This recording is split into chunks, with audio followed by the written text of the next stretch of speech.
दोस्तों नमस्कार। दोस्तों आज तो उस ट्रांसपेरेंट सिस्टम को समझ लीजिए जिस सिस्टम को समझने के लिए आपको कोई कानून की किताब नहीं चाहिए। उस कानून की व्याख्या करने के लिए उस संविधान की भी जरूरत आपको नहीं पड़ेगी जिस संविधान के जरिए इस देश को चलाने का जिक्र होता है। और फिर कानून का राज, शायद यह शब्द आपको इस ट्रांसपेरेंट सिस्टम के सामने बहुत छोटा लगने लगेगा।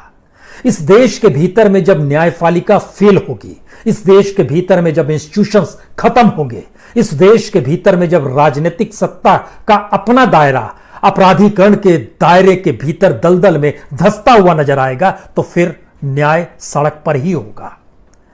और इस ट्रांसपेरेंट सिस्टम में जो ताकतवर होगा, उस ताकत के साथ उसकी मौजूदगी का एहसास आपको हर वक्त होगा। यह जंगल राज नहीं है, यह तो न्याय है। आज आप इसे ही मान लीजिए, क्योंकि ट्रांसपेरेंट सिस्टम की पहली परिभाषा दरअसल न्याय ही होती है। और इस न्याय के इस पार या उस पार खड़े होकर आज एक कहानी सुनिए और उस कहानी के तमाम किरदारों को समझने की कोशिश कीजिए कि अतीत के 70 बरस के पन्ने इस देश में एक एक करके पलटते पलटते 2020 एक ऐसी स्थिति में इस देश को लाकर खड़ा कर चुका है जहां से आगे का रास्ता ना तो न्यायपालिका की चौखट पर जाता है, ना संविधान की व्याख्या करने वाले सुप्रीम कोर्ट की तरफ देखना चाहता है, ना ही वो पुलिस थाने के भीतर एफआईआर लिखी जाए और उसके जरिए सुनवाई हो और फिर किसी तरीके से जेल हो जाए। ये सारी चीजें देखने की स्थिति में मौजूदा वक्त का ट्रांसपेरेंट सिस्टम बिल्कुल नहीं है। बात शुरू की जाए दरअसल महाकाल के मंदिर से या फिर झांसी से। हमें लगता है झांसी से शुरू करते हैं, क्योंकि महाकाल के मंदिर का जिक्र तो कल हो चुका है। झांसी में रात 3:15 बजे मध्य प्रदेश की पुलिस विकास दुबे को उत्तर प्रदेश की पुलिस एसटीएफ को सौंपती है, जो 10 गाड़ियों में सवार है। इन 10 गाड़ियों का काफिला झांसी से निकलता है रात के 3:15 बजे। लेकिन महाकाल के मंदिर यानी उज्जैन से लगातार मीडिया का रेला भी पीछे पीछे चल रहा है। और विकास दुबे गाड़ी में बैठा हुआ है, जो अपराधी है, जो कई हत्याओं का आरोपी है। उसको एसटीएफ के 2 जवान दोनों तरफ पीछे अगल बगल बैठे हुए हैं। एक एसटीएफ का जवान आगे बैठा है, एक ड्राइवर चला रहा है गाड़ी।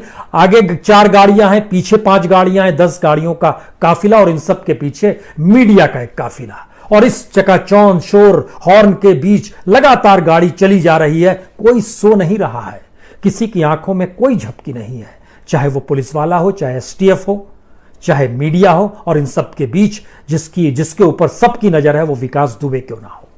लेकिन जैसे ही कानपुर के दरवाजे तक पहुंचने की स्थिति आती है, तो वहां पर कानपुर देहात बॉर्डर है, एक रायपुर बॉर्डर, और यह तकरीबन उस कानपुर की जुडिशरी से 19 किलोमीटर ठीक पहले पहुंचता है। वहां पर एक टोल नाका भी है, और उस नाके में जहां से आप इंटर करते हैं कानपुर देहात की सीमा के भीतर में, वहां पर भौती का इलाका है। उस इलाके तक पहुंचते पहुंचते तमाम गाड़ियां रुकती हैं कुछ सेकंड्स के लिए, और उसके बाद गाड़ियों का काफिला आगे बढ़ता है। उन गाड़ियों के काफिले में एक एक करके सारी गाड़ियां आगे बढ़ती है। एक गाड़ी रुकी रह जाती है, उसके पीछे मीडिया की गाड़ी है। उस एक गाड़ी के रुकने के पीछे ही मीडिया की गाड़ी है। सभी को रोक दिया जाता है, बैरिकेड्स लगाए हुए हैं, पुलिस की मौजूदगी है, शायद कोई जांच हो रही हो, क्योंकि आगे एक वो गाड़ी है जो कि उत्तर प्रदेश पुलिस की गाड़ियों के काफिले में शामिल थी। तो जाहिर है मीडिया भी देखती है, सुबह 6:15 का वक्त है, क्या फर्क पड़ता है? कोई फर्क नहीं पड़ता है, गाड़ियां रुक गई है, हो सकता है आगे जाने में कुछ जांच हो रही हो, परखा जा रहा हो। लेकिन 5 मिनट के बाद सबको लगता है कुछ है, क्योंकि आगे की गाड़ियां तो नजर नहीं आ रही हैं। हर कोई उतरता है, देखता है, बैरिकेड लगा हुआ है, पता करता है, पता चलता है काफिला तो जा चुका है। और वहां से तकरीबन 5 किलोमीटर के बाद जो खेत का इलाका है, उस इलाके में कहीं कुछ नहीं, सुबह सुबह का वक्त है, और वहां पर इनकाउंटर हो जाता है। एक गाड़ी सड़क के किनारे उल्टी हुई मिलती है। यह उल्टी हुई तब दिखाई देती है जब यहां पर तकरीबन 7 बजे के बाद इसको खोला जाता है बैरिकेड को, और मीडिया वहां से निकलना शुरू होती है। उस इलाके तक पहुंचते पहुंचते तब तक खबर आ जाती है कि यहां पर इनकाउंटर हुआ है, और इनकाउंटर में जो विकास दुबे था वह रिवॉल्वर लेके छीन के भागने की कोशिश कर रहा था।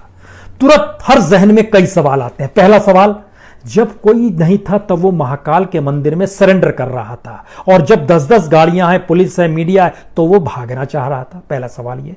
दूसरा सवाल, 10 गाड़ियों के काफिले के बीच में वो गाड़ी थी, ना आगे की गाड़ी पलटी ना पीछे की गाड़ी पलटी, और उस गाड़ी के पलटने का असर भी ना आगे की गाड़ी को हुआ ना पीछे की गाड़ी को हुआ, लेकिन गाड़ी पलट गई। और गाड़ी जिस अवस्था में पलटी उसमें जाहिर है विकास दुबे और उसके इर्द गिर्द बैठे एसटीएफ के जो पीछे के 2 जवान थे वह पूरी तरह उलट गए होंगे। उसमें फिर भी किसी में ताकत थी, वह निकला, गेट खुलने की स्थिति में नहीं था, शीशा नीचे करके निकला, खिड़की से निकला और बाहर निकल के रिवॉल्वर छीन लिया, और फिर उसने भागना शुरू किया, और फिर फायरिंग हुई, सारी चीज हो गई। और उसके बाद जानकारी आई कि एम्बुलेंस तुरंत बुलाई गई और उसको वहां से हॉस्पिटल की दिशा में रवाना कर दिया गया। हॉस्पिटल पहुंचते पहुंचते 7:15 हो चुके थे। 7:55 पे जानकारी आई कि विकास दुबे मारा गया है, इनकाउंटर में मारा गया है। इनकाउंटर शब्द जुड़ा होता है सेल्फ डिफेंस से, यानी पुलिस के ऊपर हमला हो रहा है, सेल्फ डिफेंस में उसने गोली चला दी।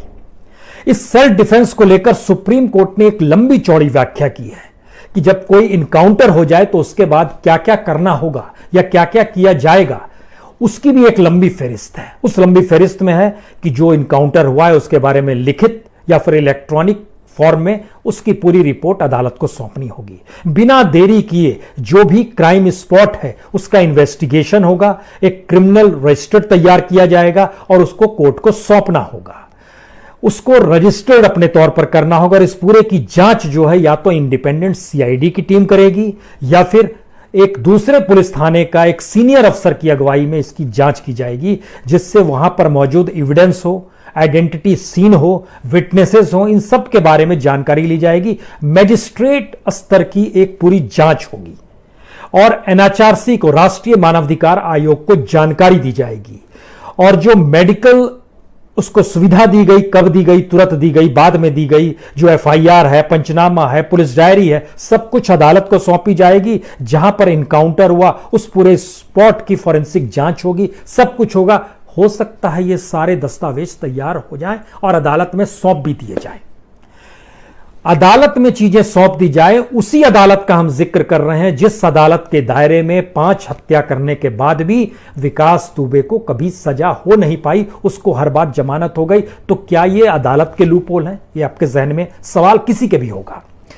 लेकिन इसके आगे का सवाल यह है कि अगर सेल्फ डिफेंस में इनकाउंटर की परिस्थिति थी और इनकाउंटर की परिस्थिति उस शख्स को लेकर थी जो शख्स सरेंडर करने पर आमदा थे, तो फिर कई सवाल शुरू होंगे। लेकिन इन सवालों के दायरे में जिन बातों का जिक्र जगह लगातार हो रहा है कि दरअसल कोई अपराधी अपराध खुद नहीं करता है, कोई अपराधी दुर्दांत अपराधी खुद नहीं बनता है, कोई अपराधी राजनीतिक तौर पर हस्तक्षेप खुद नहीं कर पाता है, कोई राजनीतिक तौर पर अपराधी खड़ा हो जाए तो फिर क्या आईएएस और क्या आईपीएस सभी घुटने टेकते हुए नजर आते हैं। और यह परिस्थिति हमारे यहां पंचायत स्तर से लेकर संसद तक के बीच में यह छुपा हुआ भी नहीं है। तब इस एनकाउंटर के दायरे में क्या उस अपराधी के जरिए कई आईएएस के नाम आ सकते थे, कई आईपीएस के नाम आ सकते थे, कोई एमएलए आ सकता था, कोई एमपी आ सकता था, कोई सत्ता का कोई शख्स आ सकता था, यह हो सकता था। लेकिन संयोग एक एक करके देखना शुरू कीजिए और लौट चलिए सुई को घुमाते हुए महाकाल के मंदिर में।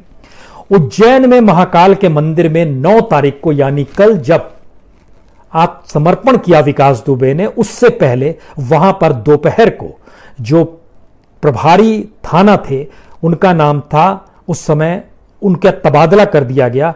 उस तबादले में किस किस का तबादला हुआ, कैसे कैसे तबादला हुआ, इसके लिए जरा समझने की कोशिश कीजिए। प्रकाश वास्कले जो निरीक्षक थे महाकाल थाना के, उनको वहां से हटाकर बना दिया गया थाना प्रभारी नीलगंगा।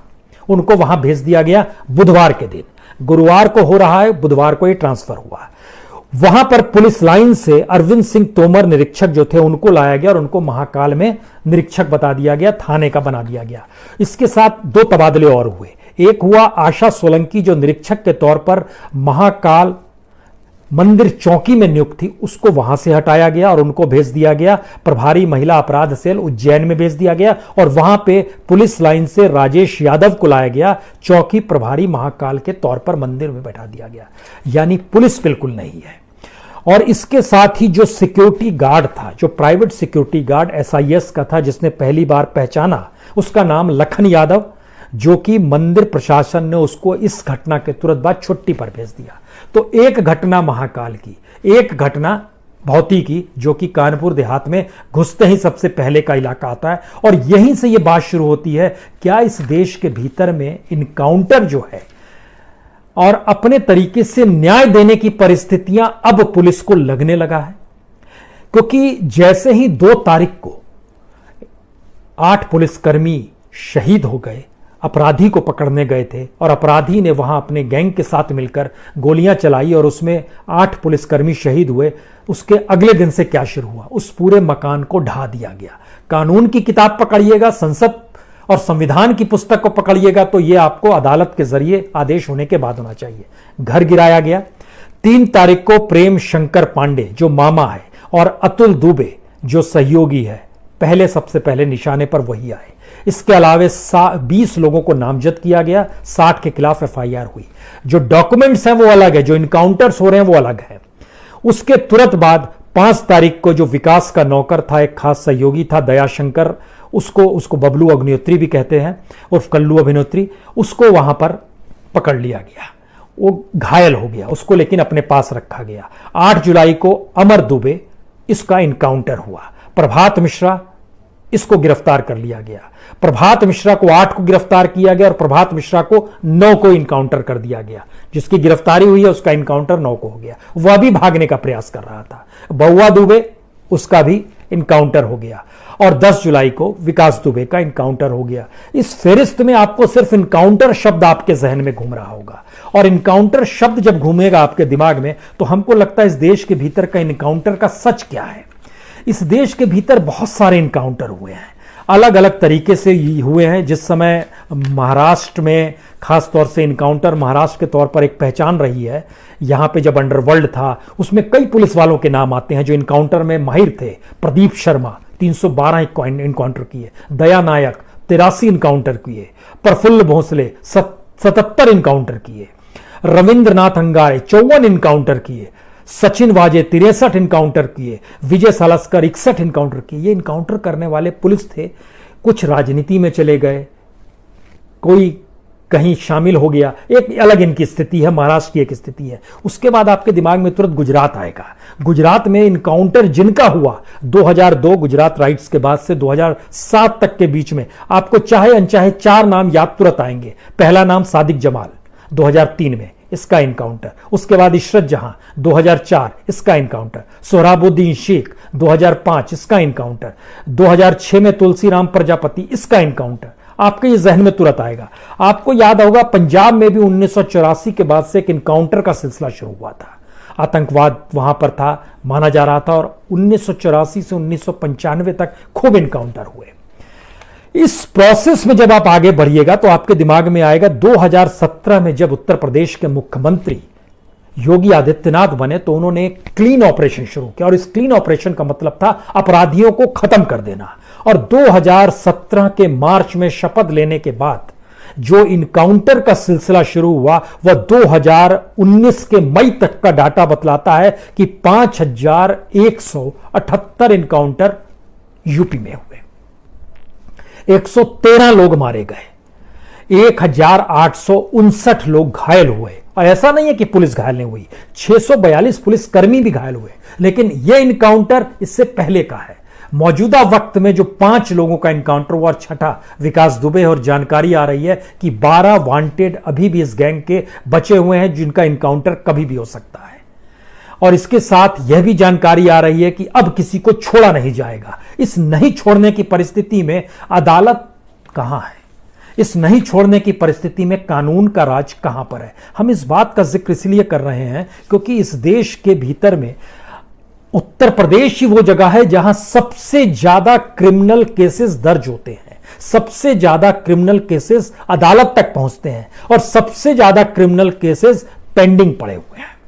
तो अदालत की महत्ता को क्या अदालत ने खत्म किया है, या अदालत की महत्ता को रसूखदार पॉलिटिशियंस ने खत्म किया है जो कि सत्ता में होते हैं, या फिर एक ऐसा नेक्सस बन चुका है जिसमें राजनीतिक सत्ता जिसकी होगी वही सारी चीजों को देखेगा, समझेगा और परखेगा, उसी के हिसाब से जजेस भी क्या फैसला देंगे या जजेस भी टाल देंगे। यह एक परसेप्शन की बात है, ये आप कैसे देखना चाहते हैं। लेकिन जब उसका डाटा आपके सामने आएगा तब फिर आप समझेंगे कि कानून के राज का जिक्र किया जाए, संविधान की किताब का जिक्र किया जाए, न्यायपालिका का जिक्र किया जाए, या फिर यह मानकर चला जाए कि न्याय तो सड़क पर ही होगा।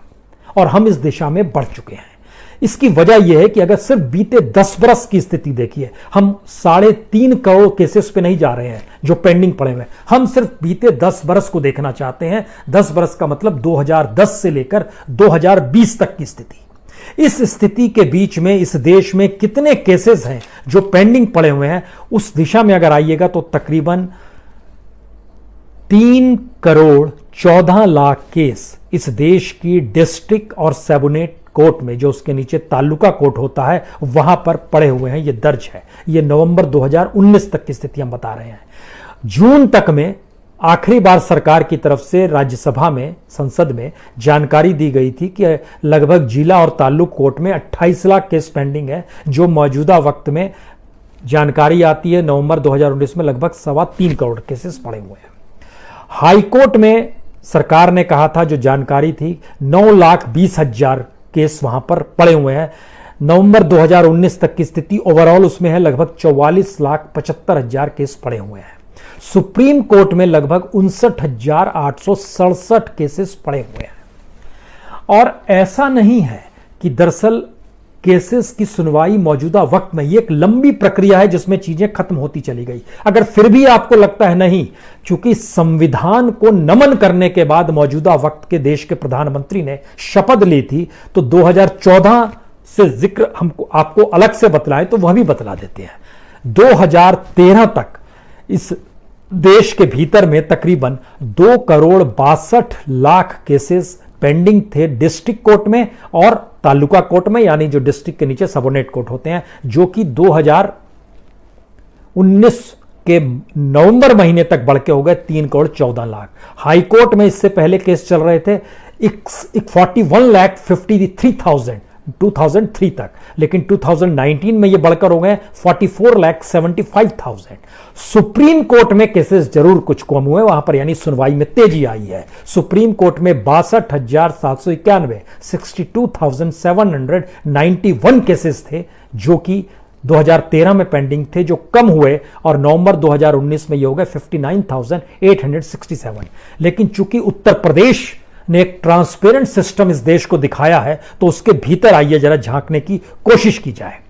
इस देश का सच यह है कि इस देश के भीतर में जितने भी केसेस होते हैं, उत्तर प्रदेश में सबसे ज्यादा केस पेंडिंग नजर आएंगे। और सुप्रीम कोर्ट ने पिछले दिनों ही, जून के महीने में ही, इलाहाबाद हाईकोर्ट, राजस्थान हाईकोर्ट, मध्य प्रदेश, पटना, उड़ीसा, राजस्थान और मुंबई हाईकोर्ट को एक नोटिस भी दिया था कि आप चीजों को जल्दी से सुनवाई कीजिए, आगे बढ़िए। लेकिन सुनवाई कीजिए और आगे बढ़िए ये कहने से तो होगा नहीं। इसके लिए आपको इंफ्रास्ट्रक्चर चाहिए, इंफ्रास्ट्रक्चर के लिए पैसा चाहिए। कुछ पैसा भी रिलीज किया गया, लेकिन इतना नहीं। कुछ भर्तियां भी करनी होंगी, लेकिन भर्तियां भी इतनी नहीं की गई जिससे कि चीजें और जो कंप्यूटराइजेशन होता है वह भी हमारे डिस्ट्रिक्ट और तालुका कोर्ट में बड़ी धीरे रफ्तार से हुआ है। 2013 तक 13,672 कोर्ट थे जिसमें था, उसके बाद 16,845 कोर्ट हो गए। लेकिन इस देश में कोर्ट्स की तादाद कई गुना ज्यादा है इससे। लेकिन बहरहाल इसके भीतर आइए, जो क्रिमिनल केसेस चल रहे हैं इस देश के भीतर में, लगभग 1.25 लाख क्रिमिनल केसेस पेंडिंग पड़े हैं, बाकी सिविल केसेस हैं। और इस क्रिमिनल केसेस में मर्डर के जुड़े हुए केसेस भी हैं, इसमें फिरौती से जुड़े हुए भी हैं, इसमें अपहरण से जुड़े भी हैं, यानी वो सारे आरोप जो क्रिमिनल केसेस में विकास दुबे पर लगते, उस तरह के लगभग 12.25 लाख केसेस अदालतों में पड़े हुए हैं। अब इसका दूसरा पक्ष है उत्तर प्रदेश, जो पूरे देश में सिर्फ बीते 10 साल में केसेस पेंडिंग हैं, उनकी तादाद है 9,20,000, और सिर्फ इलाहाबाद कोर्ट में उसमें से 2,76,000 केसेस पेंडिंग पड़े हुए हैं। जो बीते 10 बरस के भीतर में जो 1,58,000 केसेस हैं जो खास तौर से हाईकोर्ट की स्थिति है, उसके भीतर की स्थिति है, जो 10 साल प्लस में आते हैं, उससे जुड़े हुए लगभग 55% मामले यानी 86,900 केसेस पुराने भी पेंडिंग पड़े हुए हैं। और 30-30 साल पुरानी स्थिति में आइएगा तो तकरीबन 86% पुराने केसेस, जो पूरे देश के केसेस है उसके 66% सिर्फ इलाहाबाद हाईकोर्ट के हिस्से में पेंडिंग पड़े हुए हैं। इसका मतलब यह हुआ कि उत्तर प्रदेश के भीतर की जो न्यायिक व्यवस्था है और इलाहाबाद हाईकोर्ट की जो परिस्थिति है और इस देश के भीतर में जो डिस्ट्रिक्ट लेवल के कोर्ट हैं, ताल्लुक लेवल के कोर्ट हैं, हाईकोर्ट तक की परिस्थिति है, वो इतनी शिथिलता से चलती है कि वहां पर आप न्याय नहीं मिल पाता है। तो अदालतों के होने का मतलब क्या है, ये आपके दिमाग में पहला सवाल आएगा। दूसरा सवाल आपके दिमाग में आएगा कि अगर अदालत नहीं है तो वो तरीके कौन से होंगे जिन तरीकों के आश्रय इस बात का जिक्र किया जाए कि दरअसल ये इनकाउंटर को सही कोई कैसे कह सकता है। इनकाउंटर को सही नहीं कह सकते हैं तो सेल्फ डिफेंस को सही कह सकते हैं, सेल्फ डिफेंस को सही नहीं कह सकते हैं तो जिसके घर में जिन चीजों के साथ जो परिस्थितियां हुई हैं उसमें वो न्याय देने अगर निकल पड़ा है तो फिर उसको भी आप गलत नहीं कर सकते हैं। अगर इन चीजों को गलत नहीं कह सकते हैं तो हो सकता है आने वाले वक्त में हर कोई न्याय के लिए सड़क पर ही निकल आए और जिसके पास जितनी ताकत होगी उस ताकत के साथ एहसास करे, क्योंकि हमने इंस्टीट्यूशंस को खत्म कर दिया। हमने एक नया इंस्टीट्यूशन का दायरा शुरू किया है। उस इंस्टीट्यूशन में टिप पर वो शख्स है जिसको जनता ने चुना है और जनता ने जब उसको चुन लिया है तो उसकी हर बात पे ताली हम बजाएंगे ही, चाहे उसके लिए वो पूरे इंस्टीट्यूशंस को खत्म कर दे। इस परिस्थिति में हम आकर खड़े हुए हैं। इसीलिए याद कीजिए, जब हैदराबाद में इनकाउंटर हुआ था, जो 4 लोगों को मार दिया गया था सरेआम, इस देश के भीतर में तालियां ही पीटी गई थी। इस देश के भीतर में विकास दुबे को मारा गया तो उस पूरे इलाके में लोग कहते न्याय हुआ है। अब यह बताइए, आखिरी सवाल यही है कि इस देश के भीतर में जितने दागी सांसद और विधायक हैं, अगर उनको लेकर इस देश की जनता न्याय करने लगेगी तब पुलिस साथ किसका देगी? असल सवाल यही है। क्या पुलिस सत्ताधारियों के दबाव में है और सत्ताधारियों की ढील के हिसाब से कानून अपने हाथ में ले लेती है, या फिर पुलिस समझ गई है कि पूरा सिस्टम इतना करप्ट हो चला है कि इसमें अगर हमने अपने अस्तित्व को नहीं बचाया और अगर हमने सत्ता के अनुकूल होकर अपराधियों को ही संरक्षण देना शुरू कर दिया तो कल हम भी मारे जाएंगे। और हम भी मारे जाएंगे का शब्द यह है कि इस देश की जनता के भीतर भी कहीं ना कहीं वो सवाल आएगा कि हम भी मारे जाएंगे। और यह सवाल जब बड़ा कर दीजिएगा तो अगला सवाल यही होगा कि कानून की रक्षा के लिए पुलिस की मौजूदगी अगर कानून को खुद हाथ में लेती है तो क्या वो जनता के लिए भी कानून खुद को हाथ में लेगी, या पुलिस सत्ता के अनुकूल रहकर कानून अपने हाथ में लेगी? आखिरी सवाल यही है। जिस दिन जनता अनुकूल हो जाएगी पुलिस, उस दिन बात की जाएगी कि कानून के राज का मतलब क्या होता है। बहुत बहुत शुक्रिया, बहुत बहुत शुक्रिया।